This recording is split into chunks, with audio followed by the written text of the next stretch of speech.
They say you should never invite an ex to your wedding, but Eleanor Hoyer thought she was above the rules. She didn't just invite her son's ex-girlfriend to humiliate her. She wanted to flaunt her victory. She wanted Serena to see the billion-dollar merger disguised as a marriage. But Eleanor forgot one thing. Time changes people. When the church doors opened, Serena didn't walk in crying. She didn't walk in alone. She walked in with 2 children who had the Hoyer eyes, and a secret that would burn the entire Hoyer empire to the ground in less than an hour. Grab your popcorn, because what happened at the altar wasn't just a wedding. It was an execution. The air inside the Hoyer estate tasted like expensive champagne and old money, a mixture that usually signaled a celebration, but today felt more like a suffocation. Ronald Hoyer, 29 years old, and heir to a shipping logistics fortune that spanned 3 continents, stood before a floor-to-ceiling mirror in the master suite. He adjusted his silk bow tie, his fingers trembling just enough to be noticeable. Outside, the Atlantic Ocean crashed against the cliffs of Newport, a violent grey backdrop to what was supposed to be the wedding of the decade. Inside, the room was silent, save for the ticking of a grandfather clock that had belonged to a French king. "Stop fidgeting, Ronald. You look like a schoolboy waiting for the principal," a sharp voice cut through the silence. Ronald didn't turn around. He watched in the reflection as his mother, Eleanor Hoyer, glided into the room. At 62, Eleanor was a terrifying monument to preservation and power. She wore a dress of silver gunmetal that cost more than most people's homes, her hair coiffed into an immovable helmet of platinum blonde. She didn't look like a mother on her son's wedding day. She looked like a general inspecting the troops before a slaughter. "I'm not fidgeting, Mother," Ronald lied, his voice hollow. "I'm just thinking." Eleanor reached up and aggressively straightened his lapel, her diamond rings flashing under the chandelier light. "Don't think, darling. It's never been your strong suit. Leave the thinking to me. Today is about optics. It's about merging Hoyer logistics with the St. James textile empire. It is about legacy." Ronald pulled away slightly. "Is that all Tiffany is to you? A merger?" Eleanor laughed, a dry, brittle sound. "Oh, grow up, Ronald. Tiffany St. James is beautiful, pedigreed and educated at the Sorbonne. She speaks 3 languages and knows which fork to use for escargot. She is a wife. That girl you were with before, what was her name? That waitress?" "Serena," Ronald said, the name catching in his throat like a jagged piece of glass. "She wasn't a waitress. She was an art curator in training. And you know her name." "Serena." Eleanor tasted the name like it was spoiled milk. The girl from the trailer park in Ohio. The one who wore polyester to the opera. "We saved you, Ronald. I saved you. Imagine if you had married her. You'd be living in a 2-bedroom walk-up in Brooklyn, pretending to be happy while she painted fruit bowls." Ronald looked out the window. It had been 4 years. 4 years since Serena Hart had vanished from his life overnight. He remembered the fight, the screaming match where she accused him of being a puppet, and he accused her of not understanding the pressure of his world. He remembered waking up the next morning to an empty apartment and a note that simply said, "You chose your cage. Enjoy it." "She's coming today, you know."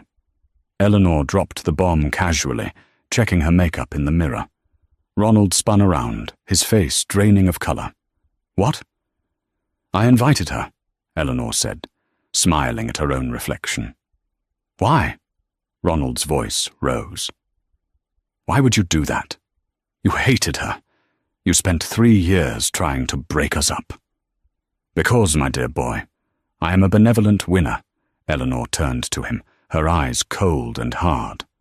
"I wanted her to see this. I wanted her to see Tiffany. I wanted her to see the life she was never good enough for. It's closure, Ronald. For you, and for her. Mostly for her. It's important the poor understand their place in the ecosystem. You're sick, Ronald whispered. I'm practical, Eleanor snapped. Now, fix your face. The St. James family is waiting. And if I see you looking at that trash when she walks in, I will cut you out of the trust before the cake is cut. Do you understand me? Ronald nodded, the fight draining out of him as it always did. He was a man who had everything: money, looks, status. But he possessed the backbone of a jellyfish when it came to Eleanor Hoyer. Downstairs, the guests were arriving. Senators, tech moguls, and socialites filled the lawn. The canopy was draped in white orchids imported from Thailand that morning. It was perfect. It was expensive. It was a lie.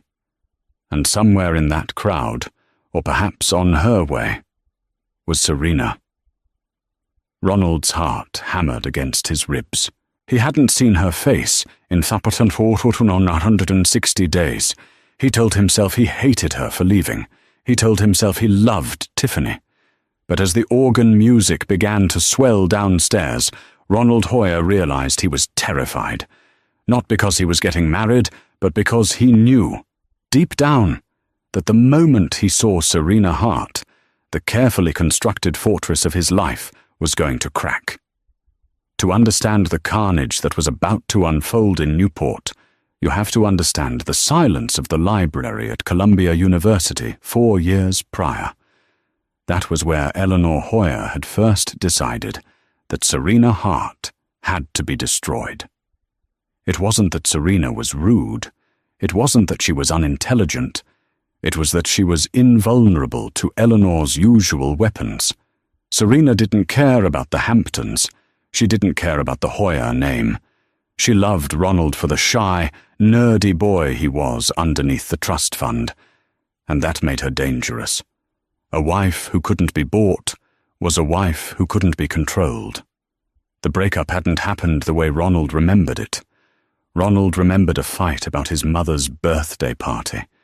He remembered Serena calling him a coward. But the real end happened on a Tuesday afternoon at a French bistro on the Upper East Side, while Ronald was in a board meeting. Eleanor sat across from Serena. Serena was wearing a thrifted blazer, her sketchbook on the table.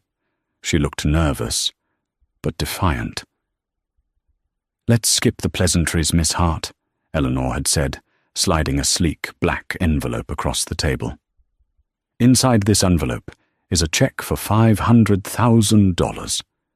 It is enough to pay off your student loans, buy a studio, and start your life over, anywhere but here. Serena hadn't touched the envelope. She stared at Eleanor with eyes that were a startling shade of green. "I'm not a prostitute, Mrs. Hoyer. I don't take payment for leaving people I love." "Love?" Eleanor scoffed. "You think this is love?" "You are a novelty to him, a rebellion. He is playing commoner with you. But eventually, he will need to return to his world. And when he does, you will be the anchor dragging him down. He will resent you. He will cheat on you, and I will encourage him to do so." "I trust Ronald," Serena said, though her voice wavered. "Do you?" Eleanor leaned in. "Then why hasn't he told you about the St. James merger? Why hasn't he told you that his father's will stipulates he must marry a woman of equivalent standing to inherit the CEO position? He is choosing between you and his legacy, Serena. Don't make him hate you for costing him his birthright."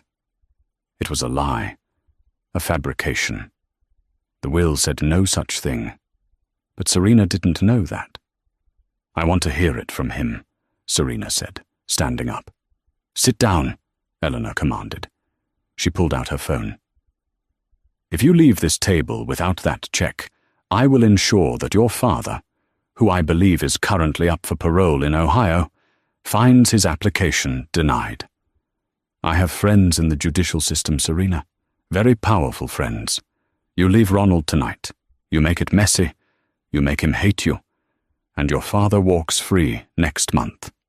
You stay, and your father rots. Serena's face had turned pale. It was the one lever Eleanor knew she could pull. Serena's father had made mistakes, but Serena was devoted to him. You're a monster, Serena whispered, tears pooling in her eyes. I'm a mother protecting her investment, Eleanor replied, taking a sip of her Pinot Grigio. Take the check, break his heart, save your father. Serena took the check, but she didn't cash it. She tore it into pieces and left it in the ashtray. I'll leave, Serena said, her voice shaking with a rage that could level cities. Not for the money, but because if he comes from a woman like you, he's already poisoned. But hear me, Eleanor. The world is round. What you do in the dark will come out in the light. That night, Serena picked a fight with Ronald. She screamed things she didn't mean. She told him he was weak. She told him she was bored. She broke his heart so thoroughly that he didn't even try to stop her when she packed her bags. 2 weeks later, Serena found out she was pregnant.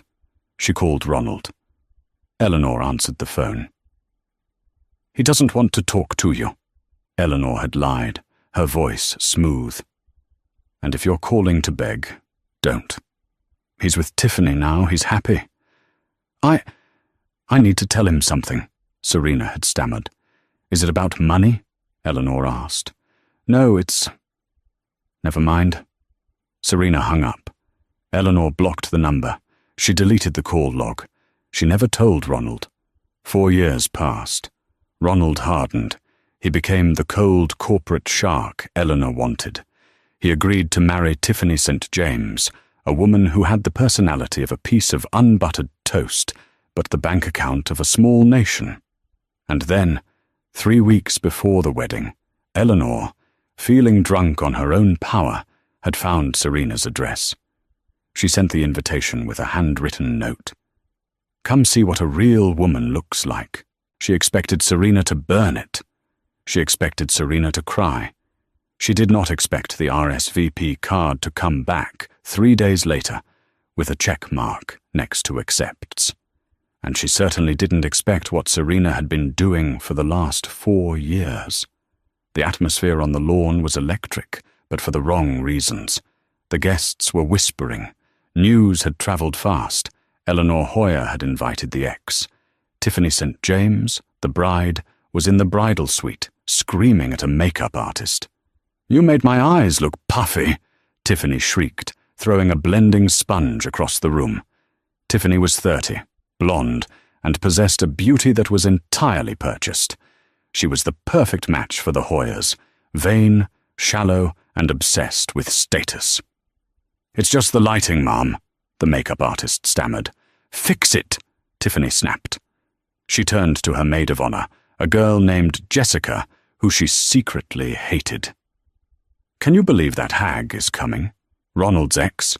Why did Eleanor invite her? Jessica asked, pouring Tiffany a mimosa. To assert dominance? Tiffany laughed cruelly. Eleanor told me. She wants to see the look on that girl's face when she sees my ring.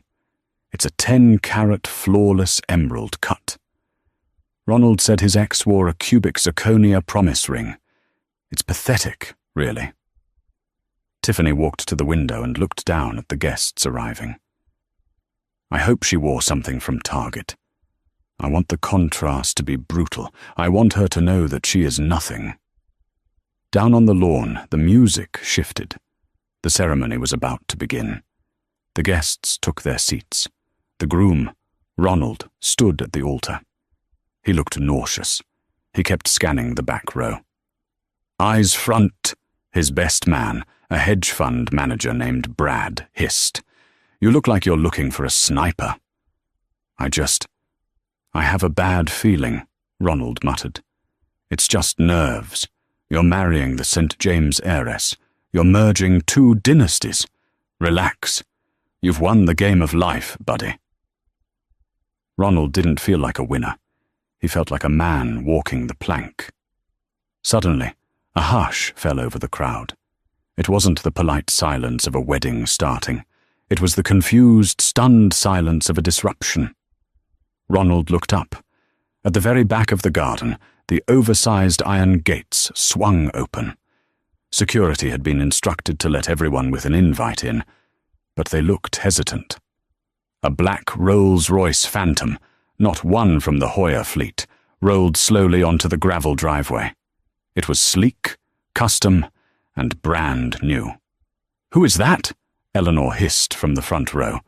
"The governor is already here." The car stopped. The driver, a large man in a sharp suit, got out and opened the rear door. First, a pair of red-bottomed Christian Louboutin heels hit the gravel. Then, a woman stepped out. A collective gasp ripped through the audience. It was Serena.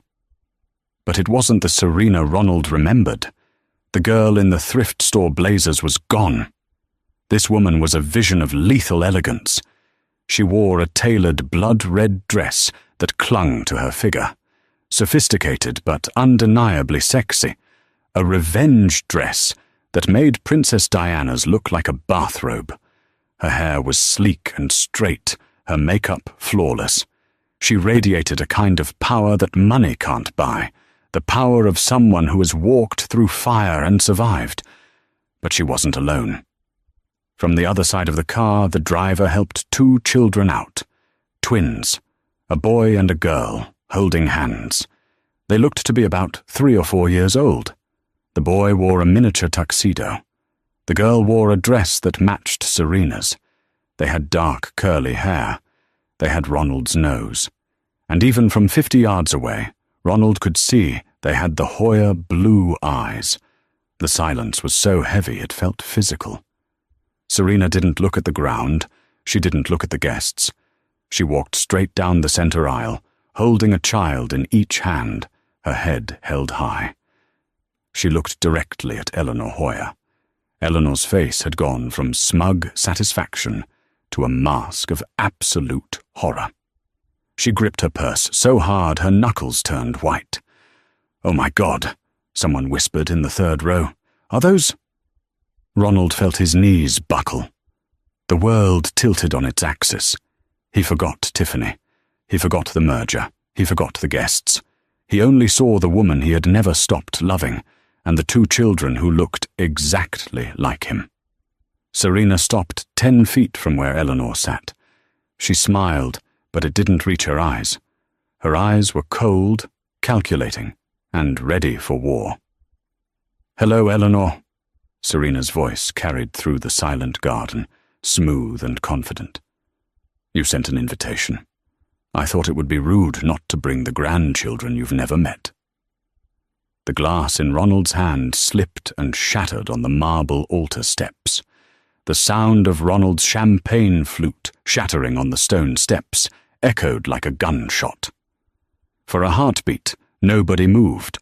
The organist, confused by the sudden tension, let out a low, dissonant chord before trailing off into silence. Ronald didn't care about the glass. He didn't care about the custom Italian loafers now stained with champagne.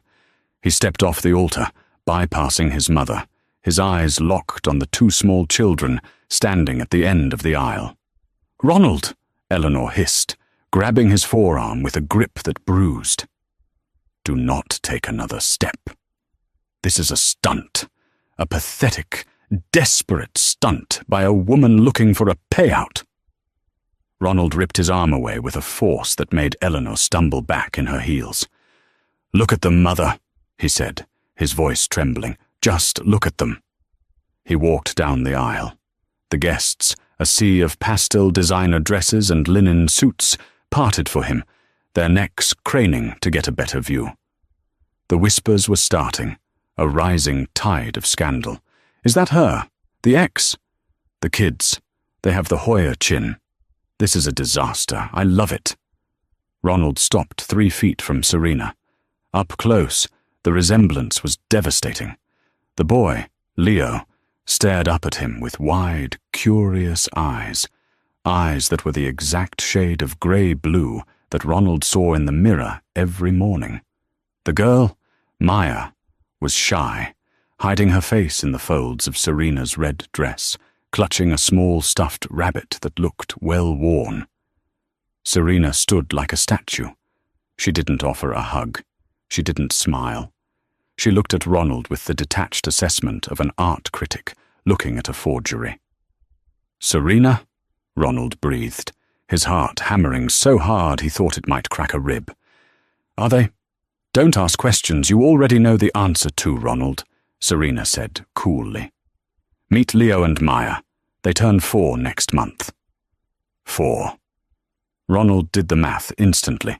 The breakup, the timeline. "You never told me," he whispered, a tear escaping his eye. "Why didn't you tell me?" "I tried," Serena said, her voice raising just enough for the first few rows to hear. "I called. Your mother answered. She told me you wanted nothing to do with me. She told me you were already with Tiffany. She said if I contacted you again, she'd bury me in legal fees until I starved." Ronald spun around to face Eleanor, who had marched down the aisle to join them, her face a mask of fury. "She's lying!" Eleanor shrieked, her composure finally cracking. "She's a gold digger, Ronald. She probably picked those children up from a casting agency. Look at her clothes. Look at the car. Where would a waitress get a Rolls-Royce? It's a rental. It's all a show." Serena laughed. It wasn't a nice laugh. It was the laugh of someone who held all the aces. A casting agency. Serena reached into her clutch, a limited edition Hermes that cost more than the average car, and pulled out a folded document. She didn't hand it to Ronald. She handed it to the best man, Brad, who had wandered down, slack-jawed. "Read it, Brad," Serena commanded. Brad unfolded the paper. His eyes widened. It's a paternity test. Accredited lab. 99.999% match. Ronald is the father." "Fabricated," Eleanor screamed. "Security, get this trash off my lawn." 2 large security guards stepped forward, but before they could touch Serena, the driver of the Rolls-Royce stepped in.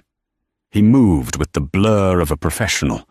In a second, he was between Serena and the Hoyer security, his hand resting casually inside his jacket, in a way that suggested he was armed and authorized. "I wouldn't," the driver said. His voice was low, gravelly, and terrifying. "Who are you?" Eleanor demanded. "My name is Arthur," the man said. "I'm head of security for Hart International, and Mrs. Hart Vandermeer is not to be touched."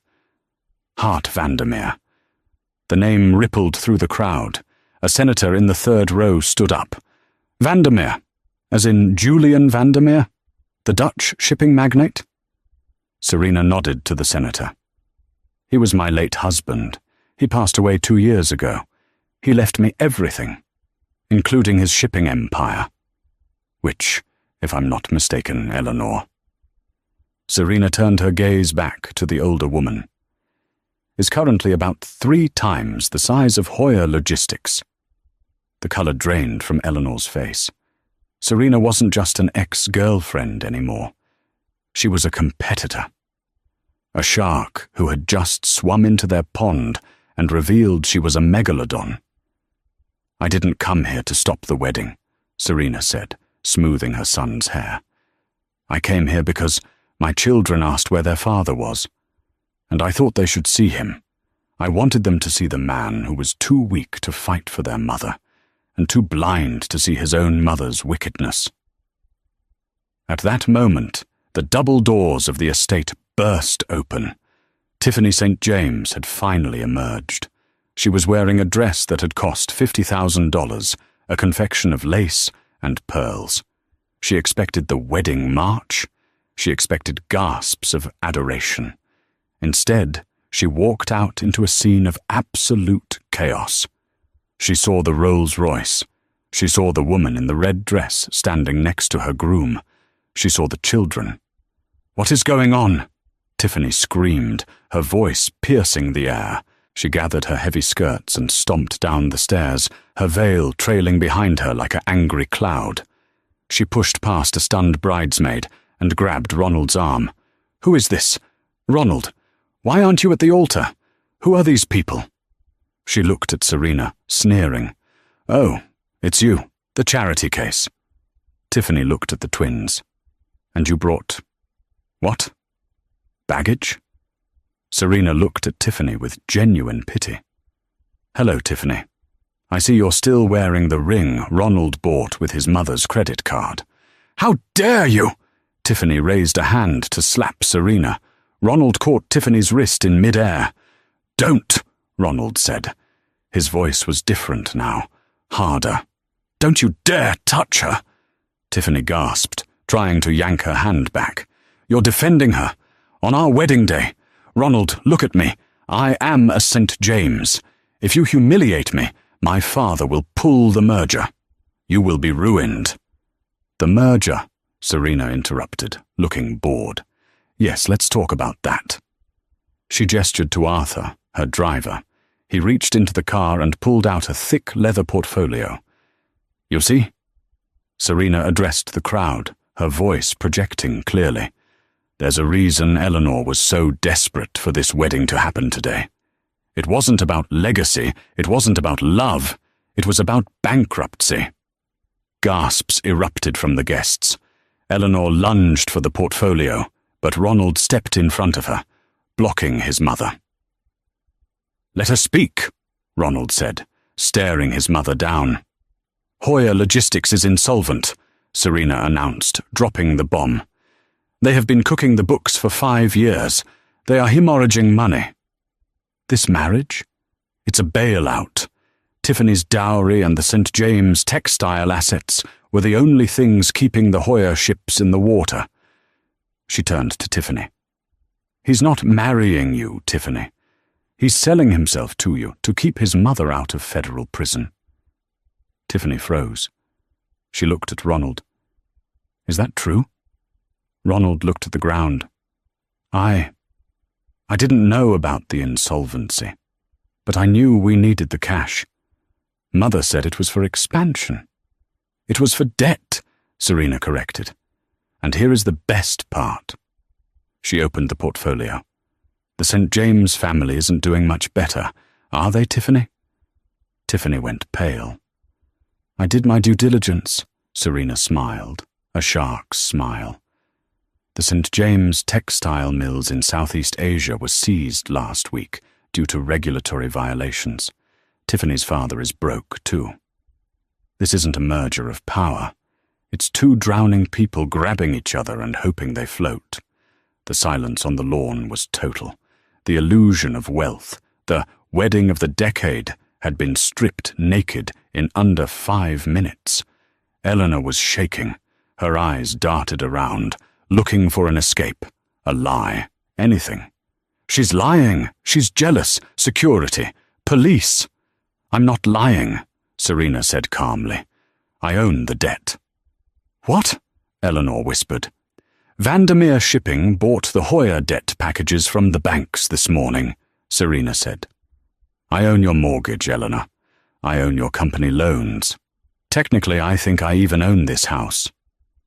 She took a step closer to the woman who had ruined her life 4 years ago. "You told me I wasn't good enough for your world," Serena hissed. "So I bought your world." The wedding was officially over. The guests were no longer guests. They were an audience to a corporate execution. Phones were out. The live stream was probably already trending on Twitter. Tiffany St. James had collapsed onto a garden bench, sobbing into her tulle, realizing she wasn't becoming a billionaire's wife, but rather a meme. Her parents were furiously typing on their phones, likely trying to liquidate assets before the news hit Wall Street. But the real drama was in the center of the aisle. Ronald looked at Serena. He saw the woman he loved, but she was armored in success and resentment. He looked at the twins, who were watching the adult scream with wide, frightened eyes. He knelt down. He ignored his mother's screeching background noise and leveled himself with the children. "Hi," he said softly. The boy, Leo, blinked. Are you my daddy? The question broke Ronald into 1,000 pieces. Yes, he choked out. Yes, Leo, I am. Mommy says you work on big boats, Leo said. I do, Ronald smiled through tears. I do work on boats. Can I see one? You can see all of them, Ronald promised. Don't make promises you can't keep, Ronald, Serena warned, stepping between them. You are still Eleanor's son. You are still the man who let me walk away. I didn't know. Ronald stood up, his voice cracking. Serena, I swear to God, I didn't know about the baby. If I had known... If you had known... What? Serena challenged. You would have left her? You would have stood up to your mother? You were 25 years old, Ronald. You were a grown man, and you let Mommy dictate who you were allowed to love. That is why I left. Not the money. The cowardice. I am not a coward anymore, Ronald said. Prove it, Serena said. How? Serena pointed to Eleanor. She intercepted my calls. That's fraud. She falsified documents to the bank to get those loans. That's federal crime. But the worst thing she did? She lied to you about your grandfather's will. Eleanor lunged. She actually physically lunged at Serena, her fingernails aimed at Serena's face. Shut up! You shut your mouth, you gutter trash! Arthur, the security guard, caught Eleanor's wrist effortlessly. He held her there, a flailing, screaming woman in a couture gown. It was pathetic. Let her go, Arthur, Serena said. Let her hear this. Serena pulled another document from the portfolio. It was yellowed, old. I found this in the Hoyer archives when my company did the acquisition audit, Serena said. This is the original last will and testament of Archibald Hoyer, your grandfather. Ronald frowned. Mother told me the will said I had to marry a woman of standing to inherit the CEO title. A lie, Serena said. A fabrication she created to force you into a marriage she could control. She knew Tiffany was weak. She knew Tiffany would let Eleanor run the company from the shadows. Serena held up the paper.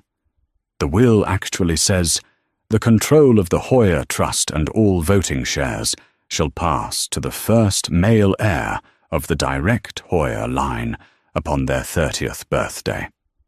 However, should a grandchild be born to the direct line before the heir turns 30, the trust shall immediately be placed in guardianship for said grandchild, to be administered by the child's parents, bypassing the current heir entirely. The legal jargon hung in the air. Ronald looked at Leo. Leo is the first grandchild, Ronald whispered. He was born before I turned 30. Exactly, Serena said. Ronald, you don't own the company. Eleanor doesn't own the company. She pointed at the little boy in the tuxedo, who was currently trying to catch a butterfly. Leo owns the company. Eleanor let out a sound that was half sob, half scream. She collapsed onto the grass. Her entire life's work, the manipulation, the lies, the cruelty, had all been undone by biology. By trying to keep Serena away, she had ensured that Serena's son became the owner of everything Eleanor coveted. Because Leo is a minor, Serena continued, the trust is administered by his parents. That means me, and you, if you sign the birth certificate. Serena looked at Ronald. I hold 50% of the voting rights for your family empire, Ronald, and I bought the debt. I effectively own you. I could dissolve this company tomorrow. I could sell the assets for scrap. I could burn this house down. She stepped closer, her perfume, jasmine and rain, filling Ronald's senses. But I'm not Eleanor, she said softly. I don't destroy family. I protect it. She looked at Tiffany, who was watching from the bench. Tiffany, you can go. The wedding is off. The groom is unavailable. And frankly, you can't afford him anymore. Tiffany didn't argue. She stood up, kicked off her heels and ran barefoot across the lawn toward the parking lot, weeping. Ronald looked at his mother, huddled on the grass, defeated. He looked at the guests, who were staring at Serena with a mixture of fear and awe. "What happens now?" Ronald asked. "Now?" Serena checked her watch, a diamond Cartier. "Now, we have a decision to make. You can stay here, in this house, with that woman who lied to you your whole life. You can sink with the Hoyer ship." She signaled Arthur, who opened the door of the Rolls-Royce. "Or," Serena said, offering a hand to Maya and Leo, "you can come with us. We're going to get burgers. Leo loves burgers. And we can talk about how you're going to earn the right to be a father to these children." Ronald looked at Eleanor. She looked up at him, mascara running down her face. "Ronald," she rasped, "don't you dare. After everything I did for you." "Everything you did to me," Ronald corrected. He reached up and untied his silk bow tie. He let it fall to the grass. He took off his tuxedo jacket and dropped it on top of the bow tie. "Goodbye, Mother," Ronald said. He walked over to the Rolls-Royce. He knelt down and picked up Maya. She didn't cry. She touched his face with a small hand. "You look like Leo," she whispered. "I do." Ronald laughed, a sound of pure liberation. He got into the car. Serena got in beside him. The heavy door slammed shut, sealing them in a quiet, leather-scented cocoon, leaving the noise and the scandal outside. As the Rolls-Royce pulled away, crunching over the gravel, Ronald didn't look back at the mansion. He didn't look back at the mother screaming his name. He just looked at the two children in the booster seats, and the woman who had burned his world down to save him. But the story wasn't over. Eleanor Hoyer was down. But a snake is most dangerous when it's cornered. And she had one last secret, one last weapon she had been saving for a rainy day. And it was pouring. The penthouse overlooking Central Park was a world away from the suffocating gloom of the Hoyer estate in Newport. Here, the light was natural, the furniture was modern, and the air was filled with the sound of cartoons and children laughing. Ronald Hoyer sat on a plush rug, assembling a complex Lego castle with Leo. In 3 months, Ronald had undergone a transformation. The stiff, terrified man in the tuxedo was gone. In his place was a man who wore jeans, who had learned how to make pancakes in the shape of Mickey Mouse, and who was slowly, painfully earning back the trust of the woman he loved. They weren't together. Not officially. Serena was too smart for that. She had given him a guest room and a job at Hart Vandermeer, an entry-level logistics analyst role, which he took without complaint. But she kept her heart behind a wall of reinforced steel. "Daddy, the flag goes here," Leo chirped, jamming a plastic piece onto the spire. "Good eye, buddy," Ronald smiled. The elevator doors opened directly into the foyer. Serena walked in, looking exhausted. She dropped her briefcase and kicked off her heels. "Bad day?" Ronald asked, looking up. "Strange day." Serena rubbed her temples. "Our acquisition of the Hoyer debt is being audited. Again. Someone is pushing the SEC to look into insider trading. They think you fed me confidential info to tank the stock so I could buy it cheap." Ronald frowned. "That's ridiculous. I didn't even know you were the buyer until the wedding." "I know," Serena sighed, walking over to pour herself a glass of water. "But someone is feeding the regulators a different story, and I can guess who." Suddenly the intercom buzzed. It was the concierge. "Ms. Hart, there are authorities here to see you, and a Mrs. Hoyer." Serena froze. Ronald stood up, his face hardening. "Send them up," Serena said, her voice icy. Moments later, the elevator opened. Eleanor Hoyer stepped out. She looked different than she had at the wedding. The defeat was gone. She was dressed in a sharp navy suit, her hair perfect, a smug smile plastered on her face. Behind her were 2 uniformed police officers and a woman in a grey suit holding a clipboard. "Hello, Serena," Eleanor said, stepping into the living room as if she owned it. "Cute apartment. A bit nouveau riche, but cozy." "Get out, Mother," Ronald said, stepping in front of the twins. "You aren't welcome here." "Oh, I'm not here for a social call," Eleanor chuckled. She turned to the officers. "That's him, the grandfather." The officers moved past Ronald and Serena. To everyone's shock, they weren't heading for Serena. They were heading for the kitchen, where Serena's father, Frank Hart, was making a sandwich. Frank had been out of prison for 2 months. He was a gentleman who had made bad choices in his youth, but he was currently living quietly with Serena, enjoying his grandkids. "Frank Hart?" one officer asked. "Yes?" Frank looked terrified. "We have a warrant for your arrest," the officer said, pulling out cuffs. "Violation of parole, possession with intent to distribute." "What?" Serena screamed, rushing forward. "That's impossible. He's been here all day. He's been clean for 5 years." "We received an anonymous tip," the officer said, spinning Frank around. "We checked his vehicle downstairs. We found 2 kilos of cocaine in the trunk." "My car?" Frank stammered. "I haven't driven in a week." "It's a set-up!" Ronald shouted. "She planted it. Look at her." Eleanor feigned shock. "Me? I simply reported suspicious activity. I have a civic duty, Ronald.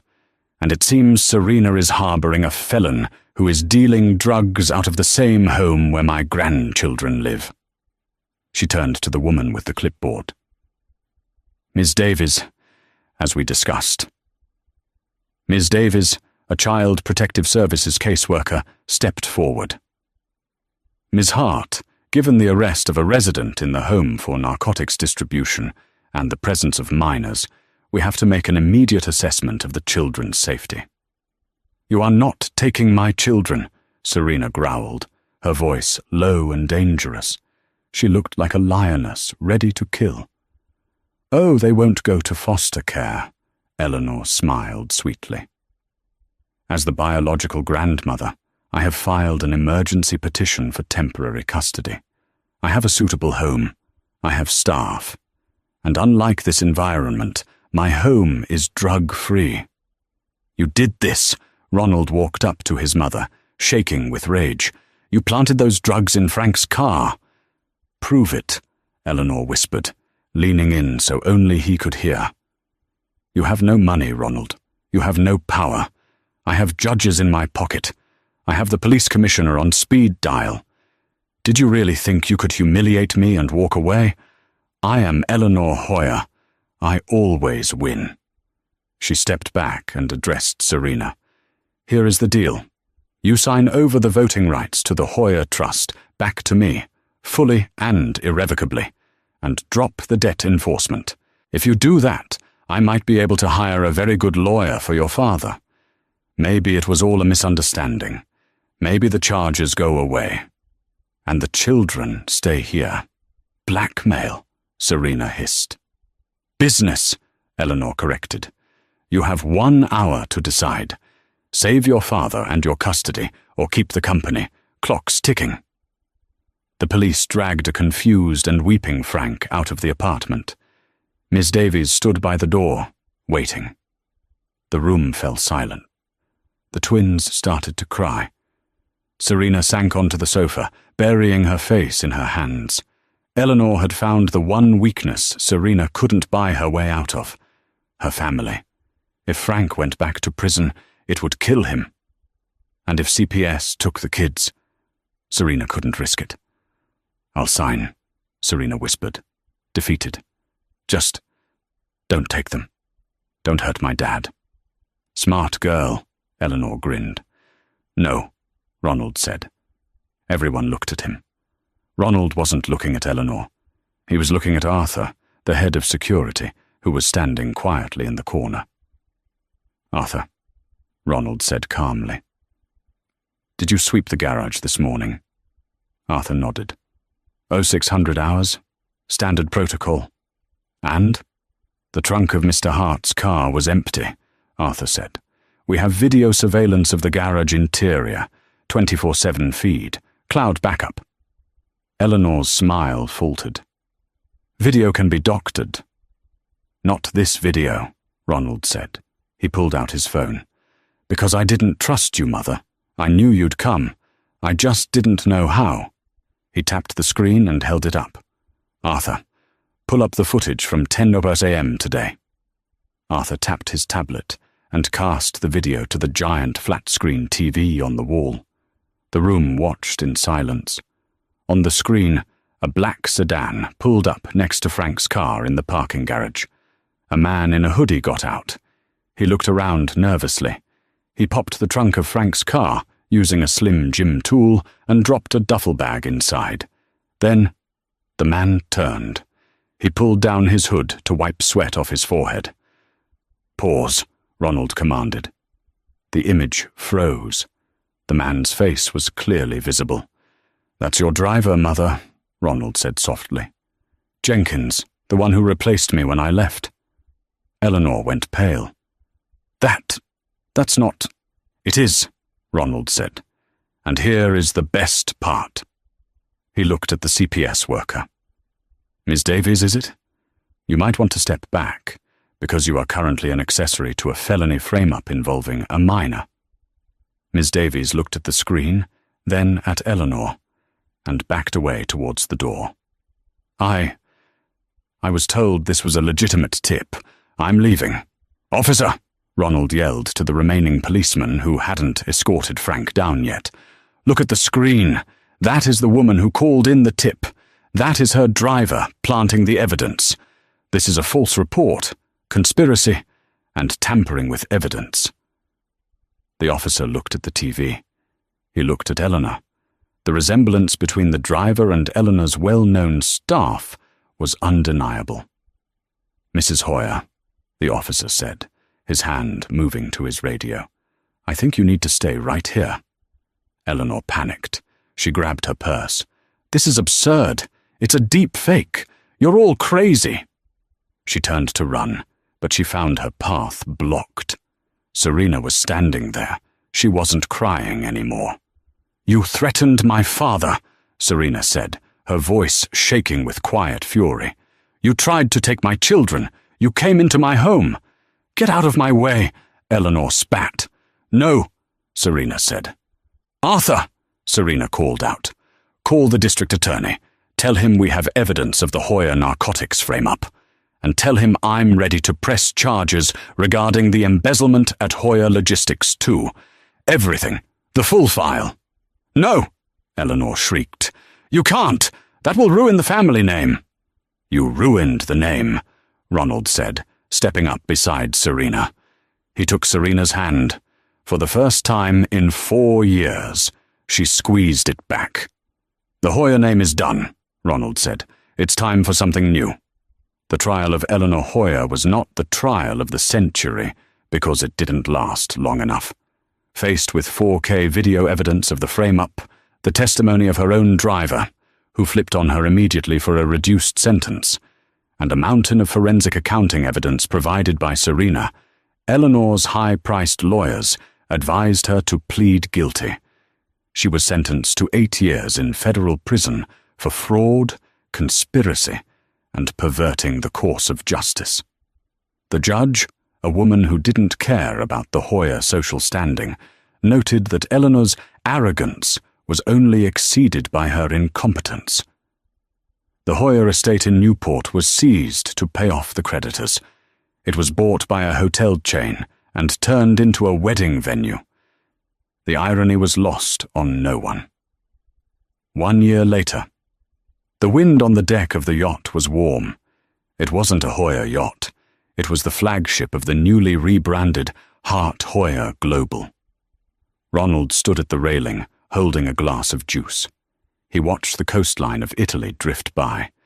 He wasn't the CEO. Serena was. Ronald was the chief operations officer. He was good at it. He liked the details, the logistics, the puzzle of it. He liked that he didn't have to be the face of the company. He liked that he earned his paycheck. Thinking again? Ronald turned. Serena was walking toward him. She wore a white sundress and looked younger, lighter than she had in years. Just remembering, Ronald said. The last time I was on a boat this big, I was miserable. And now? Serena asked, leaning against him. Now. Ronald looked down at the main deck. Leo and Maya were chasing Frank Hart around the jacuzzi. Frank was laughing, healthy and free. The twins were 5 now, loud and happy, and completely unaware that they were the heirs to a fortune. To them, life was just sun, sea, and family. Now I have everything, Ronald said. He looked at Serena. I'm still working on the worthy part, though. Serena took his hand. She twisted the simple gold band he wore on his finger. Not a wedding ring, but a promise ring. They hadn't married. They didn't need to. They were partners in every sense of the word. You showed up, Serena said softly, when it mattered. You stood between me and the monster. You chose us over the money. That's all I ever wanted, Ronald. It took me too long, he admitted. Maybe, Serena smiled, kissing his cheek. But you got there, and the view is pretty good, isn't it? Ronald wrapped his arm around her. They watched the sun dip below the Mediterranean horizon, painting the sky in shades of gold and violet. Eleanor sat in a cell in Connecticut, wearing orange, telling inmates about a life that no longer existed. Tiffany St. James was married to a plastic surgeon in Miami, pretending to be 22. But here, on the water, the truth remained. The Hoyer legacy of cruelty had died. In its place was something stronger, something built not on bloodlines or mergers, but on the ferocious, unbreakable will of a mother who refused to bow, and a father who finally learned how to stand tall. Come on, Serena said, pulling him toward the stairs. Leo wants to steer the boat. Arthur says it's okay if you help him. Ronald laughed.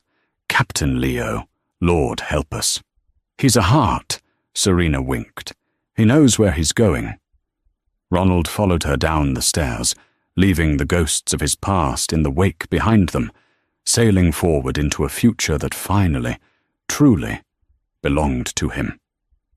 And that is the story of how Eleanor Hoyer played the ultimate game of chess against her son's ex, only to realize she was playing against a grandmaster. She thought money was power, but she forgot that a mother protecting her children is the most dangerous force on earth.